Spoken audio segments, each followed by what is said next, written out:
నీ పగవాడు ఆకలిగొనిన ఎడల వానికి భోజనము పెట్టుము, దప్పిగొనిన ఎడల వానికి దాహమిమ్ము.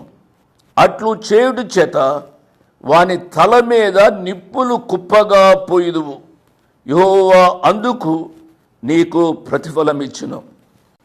What a tremendous proverb! ఎటువంటి అద్భుతకరమైన ఈ సామెత అండి. ఈ సామెతను మనం పాటిస్తే సమాజానికి ఎంతో ఆశీర్వాదకరంగా ఉంటాము. పగవాడు నశించిపోవాలని, పగవాడు బాధపడాలని మనం అనుకుంటూ ఉంటాం. కొంతమంది ప్రార్థన చేస్తారేమో శత్రువును ప్రేమించాలి. ఇది దేవుని యొక్క వాక్యం. యేసు ప్రభువు వారు కొండ మీద ప్రసంగంలో ఈ రీతిగా చెప్పారు. మత్తయి సువార్త 5వ అధ్యాయము 43-44 వచనాలు చదువుతున్నాను. నీ పొరుగువాని ప్రేమించి నీ శత్రువును ద్వేషించుమని చెప్పబడిన మాట మీరు విన్నారు కదా. జాగ్రత్తగా మీరు వింటూ ఉండాలి. పొరుగు వారిని ప్రేమిస్తాం, ఎందుకంటే అతడు మనల్ని ప్రేమిస్తాడు కాబట్టి మనం అతన్ని ప్రేమిస్తాం. కానీ నీ శత్రువును ద్వేషించుమని చెప్పబడిన మాట మీరు విన్నారు. యేసు ప్రభువు చెప్తున్నారు, ఈ మాటలు మీరు విన్నారు కదా. కానీ ఆయన చెప్పేది ఏమిటనగా, మీరు పరలోకమందున్న మీ తండ్రికి కుమారులైనట్లు మీ శత్రువులను ప్రేమించుడి, మిమ్మల్ని హింసించు వారి కొరకు ప్రార్థన చేయండి. ఎంత గొప్ప సూత్రం అండి ఇది. మన జీవితాలలో ఈ సత్యాన్ని గ్రహించి మన శత్రువును లేక మన మీద చాడీలు చెప్పేవారిని, మనల్ని శపించేవారి కొరకు ప్రార్థన చేసే అనుభవంలోనికి మనం రావడం అనేది మన ఆధ్యాత్మిక ఔన్నత్యతను జ్ఞాపకం చేస్తుంది అనే విషయాన్ని నేను జ్ఞాపకం చేస్తున్నాను. ఎలా ఉన్నారు? బాగున్నారా? కుటుంబంలో, వ్యక్తిగత జీవితంలో, వైవాహిక జీవితంలో పరిస్థితులు ఏ విధంగా ఉన్నాయి? మానవుని జీవితంలో నేను బాగా గమనించేది ఏంటిది అనగా, ఈ రోజుల్లో ప్రాముఖ్యంగా కృతజ్ఞత లేని జీవితాన్ని మనం జీవిస్తున్నాం.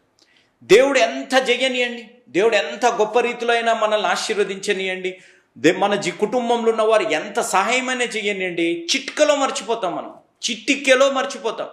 ఈ మాట నేను ఎందుకు చెప్తున్నానంటే, దేవుని స్వారూప్యంలో తయారు చేయబడ్డ మనము ఈ శ్రమ దినాలని అనుసరిస్తున్న మనము శ్రమ దినాలు తర్వాత దేవుడు చేసిన త్యాగాన్ని, క్రీస్తు చేసిన త్యాగాన్ని గుర్తుపెట్టుకుంటున్నాం.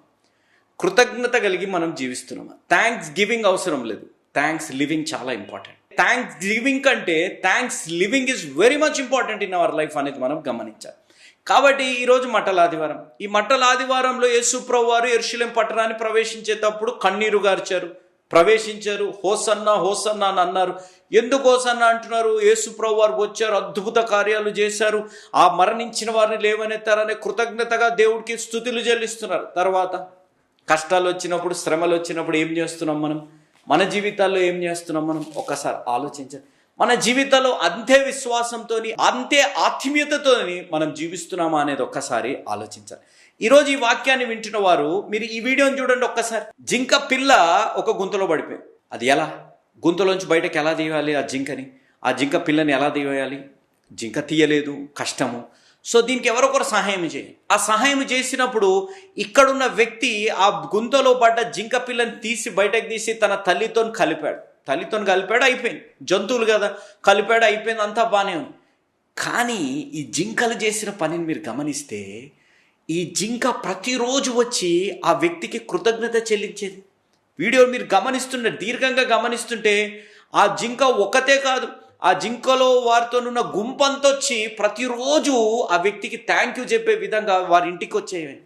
అంటే జంతువులకి కృతజ్ఞత స్వభావం ఉంది, కానీ మన జీవితాల్లో ఆ కృతజ్ఞత స్వభావం కలిగి మనం జీవిస్తున్నాం. ఈరోజు ఈ వాక్యాన్ని వింటున్నవారు ప్రాముఖ్యంగా మీరు ఆలోచించవలసి, నరకయాతన, నరకము మన జీవితాల్లో, శ్రమలు, మరణించవలసిన మనకి దేవుడు సమయం ఇచ్చారు, ఒక అవకాశం ఇచ్చారు. మన జీవితాల్లో ఆ మరణాన్ని నుంచి తప్పించుకుని మనం పరలోకంలో నివసించే విధంగా దేవుడు అంత నరకయాతనని అనుభవించి మన స్థానాన్ని సిలువపై దేవుడు ఆయన ఏకైక కుమారుడు యేసు ప్రభువారిని బలియాగంగా అర్పించినప్పటికీ మన జీవితాల్లో కృతజ్ఞత ఉంది. ఈ జంతువుకి కృతజ్ఞత స్వభావం ఉంది, కానీ మనుషులకి మనకి క్రీస్తు పట్ల కృతజ్ఞత స్వభావం ఉందా? బ్రదర్, క్రీస్తు అంటారు బ్రదర్, సొంత మనుషులకే లేదు కదా. కరెక్టే. ఈ రోజుల్లో మీరు గమనిస్తే సొంత భార్యకో భర్తకో తల్లిదండ్రులకి తోబుట్టులకే కృతజ్ఞత స్వభావం లేదు. ఎంత చేస్తారు తల్లిదండ్రులు, ఎంత చేస్తారు తోబుట్టులు, అన్నీ మర్చిపోతాం. ఒక్క మాటను పట్టుకొని జీవిస్తూ ఉంటాం. ఆ ఒక్క మాటనే సరిపోతుంది. లెంట్ కానివ్వండి, క్రిస్మస్ కానివ్వండి, యేసుప్రభు శిలువపై బలియాగం అయ్యారు అనే మాట కానివ్వండి, మనకు ఆ ఒక్క మాటనే ప్రాముఖ్యంగా ఉంటుంది. ఆలోచించాలి.